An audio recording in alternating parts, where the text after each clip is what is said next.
There is something controlling your life right now. You didn't vote for it, you didn't invent it, you rarely question it. Yet it structures your day, defines your responsibilities, measures your value, and determines what is allowed and what is not. You wake up according to it. You work within it. You pay because of it. You obey it. You fear breaking it. It decides when you are late, when you are productive, when you are successful, when you are in debt, when you are free. It is so ordinary that you no longer see it. But thousands of years ago, it did not exist. Before this invention, humans lived in groups, traded goods, told stories, and survived. They had traditions and leaders. They had rituals and customs, but they did not live inside a system. They lived inside relationships. There were no universal rules, no centralized structure, no standardized expectations, no abstract authority that existed beyond the immediate community. Power was personal. Obligation was direct. Responsibility was negotiated face to face. Then something changed. Humans created a structure powerful enough to outlive individuals. A structure that did not depend on memory or personal loyalty. A structure that could expand across territories, generations, and cultures. And once created, it became almost impossible to escape.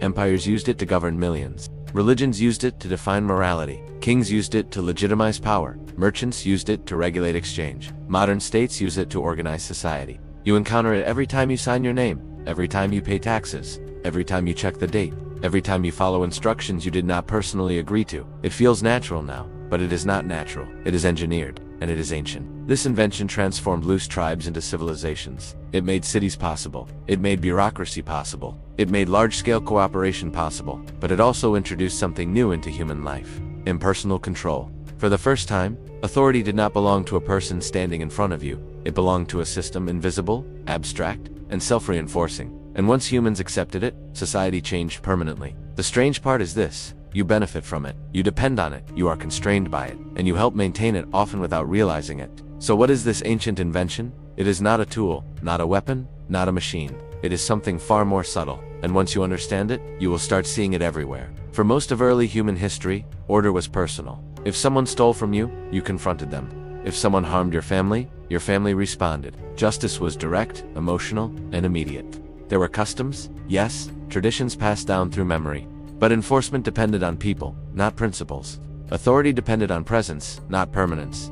This worked for small groups. But once human settlements began to grow, something changed. Villages became towns, towns became cities. Strangers began living beside strangers. And personal memory was no longer enough. When populations increase, trust becomes fragile. When trade expands, disputes multiply. When resources accumulate, power concentrates. At a certain scale, relationships cannot hold everything together. This is where the ancient invention appears. Law, not justice in the emotional sense. Not morality as a belief, but written, standardized, impersonal law. Around 4,000 years ago, in Mesopotamia, rulers began inscribing rules onto stone. Not suggestions, not advice, rules. The Code of Hammurabi is one of the earliest surviving examples. It was not the first legal system, but it was one of the first to be written, displayed publicly, and applied across a territory. This was radical. For the first time, authority did not depend entirely on who you knew. It depended on what was written. If you broke a rule, the punishment was predetermined. If you entered a contract, expectations were defined. If you harmed someone, the response was structured. Law created predictability, and predictability created scale. Merchants could trade with strangers. Property could be inherited across generations. Governments could collect taxes systematically. Armies could operate under command structures. Civilization expanded because behavior became regulated beyond personal loyalty. But something else happened too. Law shifted power from individuals to institutions. Justice was no longer negotiated, it was administered. And once rules were written, they could be copied, expanded, modified, and enforced without constant explanation. This invention allowed empires to grow beyond face-to-face societies. It created distance between authority and subject. It made obedience abstract. It introduced the idea that legitimacy comes from structure, not personality. Even when rulers changed, the law remained. And that permanence changed human life forever. You no longer obey a person, you obey a system. That system may evolve, but its foundation remains ancient. The moment humans wrote down rules and agreed to be governed by them, civilization entered a new phase, one we still live in. Once law existed, civilization could expand beyond memory. Before written rules, power had limits. A leader could influence only those within sight or personal reach. Loyalty weakened with distance. Authority dissolved when the individual disappeared. Law changed that. When rules are written, they travel. They cross rivers, they survive generations. They outlive rulers. This is what made empires possible. Take Rome. Rome did not conquer the Mediterranean through military strength alone. It conquered through administration, through legal structure, through standardized rules that could be applied in Spain, Egypt, or Gaul with the same authority. Roman law created consistency. Contracts meant the same thing across territories.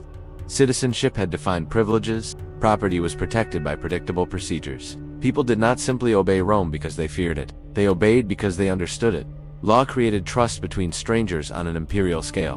The same pattern appears in ancient China. Imperial dynasties centralized authority not only through armies, but through codified legal systems. Officials were appointed, bureaucracy expanded, and governance became procedural. In both cases, law replaced personal rule with structural rule.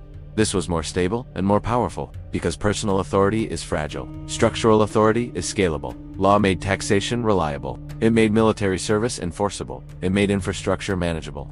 It transformed territory into administration. And once administration exists, civilization becomes self-reinforcing. But there's a deeper shift here. Law does something subtle to the human mind. It changes how people see fairness. Before law, justice is negotiated. After law, justice is defined. Whether or not the system is truly fair becomes secondary to whether it is consistent. Consistency creates legitimacy. Even harsh laws can feel stable if they are predictable. This is the genius and danger of law. It allows massive cooperation among strangers, but it also allows impersonal control. When authority is embedded in rules, resistance becomes harder. You are not arguing with a person, you are arguing with a structure. And structures rarely feel emotional, they feel inevitable. This is how ancient law still controls you.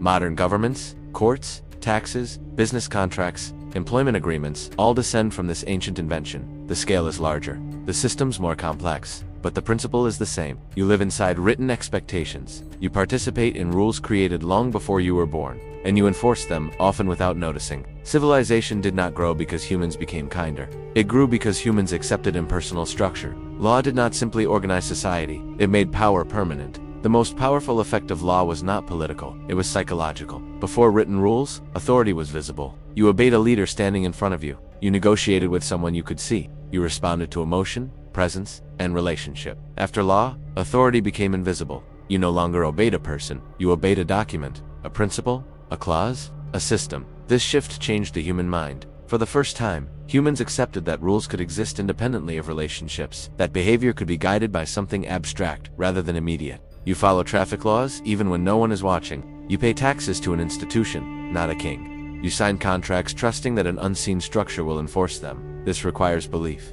Not belief in a deity or ruler, but belief in the continuity of a system. Law introduced the idea that order does not depend on presence, it depends on permanence. This is revolutionary, because once authority becomes structural, it no longer needs to justify itself daily. It becomes normalized, internalized. Children grow up inside rules. They do not question where they came from. They accept them as reality. That is the true power of ancient law. It embeds itself into identity. You are not just a person. You are a citizen, a taxpayer, an employee, a subject to codes you did not write. This creates stability, but also dependency. When authority is invisible, resistance becomes abstract. You cannot argue with a system the way you argue with a neighbor. You must navigate procedures, appeal processes, regulations. Law replaces confrontation with compliance. And over time, compliance becomes automatic. This is not necessarily oppression, it is coordination. Large societies cannot function without predictable behavior, without shared expectations, without mechanisms for resolving conflict without violence, but something subtle is lost. Personal negotiation fades, flexibility decreases, emotion gives way to procedure. The system prioritizes consistency over empathy, and because it is impersonal, it feels neutral even when it is not. This is why law still controls you. Not because someone is forcing you at every moment, but because you have internalized its structure. You schedule your life around deadlines. You calculate risk according to regulation. You measure success through systems designed centuries ago. You do not wake up thinking about Hammurabi or Rome, yet you live inside their legacy. The ancient invention was not merely writing rules. It was convincing humans that abstract structure deserves obedience. And once that belief took hold, civilization became irreversible. Law made civilization possible, but it also changed freedom. When rules are written, they create predictability, but they also create boundaries that cannot easily bend. What was once negotiated becomes fixed. What was once personal becomes procedural, and procedures do not feel compassion. Ancient legal codes were clear about this. Punishments were predetermined, social status mattered, exceptions were rare, justice became consistent, but not always fair. This is the hidden trait of civilization. To gain scale, we sacrifice flexibility. The more complex a society becomes, the more it depends on standardized rules. Without them, coordination collapses. But as rules multiply, individual autonomy narrows. You cannot simply ignore taxes. You cannot opt out of regulations. You cannot redefine obligations at will. The system does not negotiate with emotion. This was true in Mesopotamia. It was true in Rome. It is true now. Over time, law expands. New problems require new rules. New technologies require new regulations. New risks require new oversight. The structure grows layer upon layer. At first, this feels protective. Laws safeguard property. They defend rights. They reduce violence. They create order. But as systems mature, they also protect themselves. Institutions begin to prioritize stability over justice. Compliance becomes more important than understanding. Bureaucracy grows not only to serve people but to maintain its own continuity. This is not conspiracy. It is inertia. Systems seek survival, and because law is impersonal, it can enforce decisions that no single individual would willingly take responsibility for. A clerk denies a permit because policy demands it. A court imposes a sentence because precedent requires it. A government enforces regulation because structure leaves little room for discretion. The human element fades, the rule remains. This is the paradox. Law liberates societies from chaos, but it also limits spontaneity. It protects against arbitrary power, but can become rigid itself. It enables massive cooperation but makes escape nearly impossible. Civilization becomes a network of obligations. You are born into rules, you inherit them, you operate within them, and you pass them on. The ancient invention that once solved conflict now defines daily existence. Most of the time, this is beneficial, but its permanence carries a cost. Because systems designed for stability are not always designed for adaptation, and when rules become too complex, too rigid, or too disconnected from lived reality, they begin to strain. History shows that civilizations do not collapse only because of enemies or disasters. They collapse when systems become heavier than the people inside them can bear. The same invention that built order can, if left unchecked, create pressure. And pressure always seeks release. The ancient invention that still controls you was not a weapon. It was not a machine. It was not a monument carved in stone. It was the decision to write down rules and treat them as authority. That decision changed everything. Because once humans agreed that written law outranked personal will, civilization crossed a threshold. Power no longer depended on presence. Order no longer depended on memory. Structure no longer depended on emotion. It depended on permanence, and permanence is powerful. The Code of Hammurabi faded. Roman law evolved. Empires rose and fell. Yet the principle remained, authority embedded in structure. Today, you do not obey Hammurabi, you do not answer to a Roman magistrate, but you wake up inside systems built on the same foundation. Contracts govern your work, regulations define your movement, policies shape your opportunities, deadlines measure your time. These systems are more complex, more layered, and more abstract than anything ancient civilizations could imagine. But they operate on the same core idea: rules written, expectations standardized, authority impersonal. This is why the invention never disappeared. It became invisible, and invisibility is the final stage of power. When something feels natural, unquestioned, automatic, it no longer needs to justify itself. It simply exists as the background of life. That is where you live, inside structure, inside written expectations, inside systems older than the nations that enforce them. This does not mean civilization is a prison. Without law, large societies collapse into unpredictability. Trade falters, trust erodes, violence rises. The ancient invention protects as much as it constrains, but understanding it changes perspective. You begin to see the difference between order and inevitability, between stability and rigidity, between rules that serve people and people who serve rules. Civilization was not built only by armies, temples, or kings. It was built by the moment humans accepted that abstract authority could organize millions of strangers. That moment made empires possible. It made modern states possible.